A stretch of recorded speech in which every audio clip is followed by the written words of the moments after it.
Sunitha Williams గారు అంతరిక్షంలోకి వెళ్లి 8 రోజుల్లో పని చూసుకొని వెనక్కి వచ్చేయాలనుకుంటే సాంకేతిక లోపంతో రాలేక 9 నెలలు అక్కడే ఉండిపోయి స్పేస్ ఎక్స్ వాళ్ళు 1 2 3 ప్రయత్నాలు ఎప్పటి నుంచో 3-4 నెలల నుంచి ఈ డేట్ లో వాళ్ళని పిలుచుకొస్తాం అని రాకుండా అవతల వాళ్ళు గుండె నిబ్బరంతో మనకు వీడియోస్ ఇస్తున్నారు. మేము బాగున్నామని సునీత గారు కూడా వీడియో పంపించారు. అప్పట్లో వాళ్ళని ఈ రోజు పొద్దున 9 నెలల తర్వాత క్షేమంగా అంతరిక్షం నుంచి మన భూమి మీదకి తీసుకొని వచ్చిన ఈ రోజు సుదినం. అండ్ మన ఇండియన్ ఆరిజిన్ సంబంధించిన భారత సంతతికి చెందిన ఒక మహిళ సునీత విలియమ్స్ గారు ఈ రోజు క్షేమంగా అంతరిక్షం నుంచి మన భూమి మీదకి క్షేమంగా వచ్చారు. సో ఆమెకి ఇంకొకసారి గట్టిగా చప్పట్లు.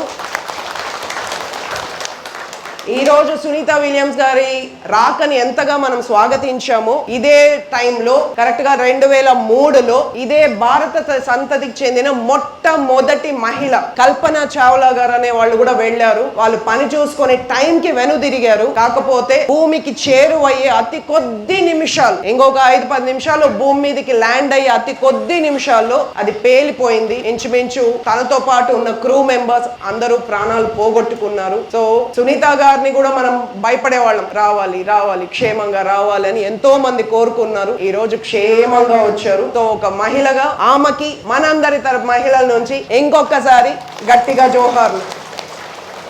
మనం చిన్నగా తప్పిపోతేనే విలువలాడిపోయి ఏడ్చేస్తాం. వాళ్ళు వెనక్కి వస్తారో రారో తెలియకుండా నవ్వుతా మనకు వీడియోలు పెడతారు గుండె నిబ్బరంతో. అలాంటి వాళ్ళు మనకు ఆదర్శం, స్ఫూర్తి కూడా.